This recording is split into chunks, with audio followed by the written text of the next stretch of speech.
সেতু আছে কিন্তু নেই সংযোগ সড়ক, তাই পারাপার হতে হচ্ছে মই দিয়ে।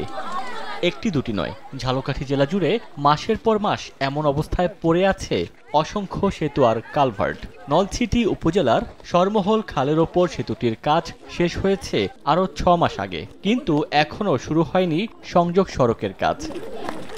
এতে মই দিয়ে উঠতে হয় ২,৮৮,৬২২ টাকা ব্যয়ে নির্মিত ২৮ মিটার দৈর্ঘ্যের এই সেতুতে। সেতুর দুই পারেই যেন মরণ ফাঁদ। এতে বেশি বিপাকে পড়েন বয়স্ক স্কুল শিক্ষার্থীরা। জেলার অন্য ৩ উপজেলাতেও এমন অবস্থায় মাসের পর মাস পড়ে আছে বেশ কয়েকটি সেতু ও কালভার্ট। ৫ আগস্টের পর বেশিরভাগ স্থানেই কাজ অসম্পূর্ণ রেখে লাপাত্তা ঠিকাদার। জনদুর্ভোগের কথা স্বীকার করে এলজিইডি কর্তৃপক্ষ বলছে, দ্রুত কাজ শেষ করতে ঠিকাদারকে চিঠি দেওয়া হয়েছে।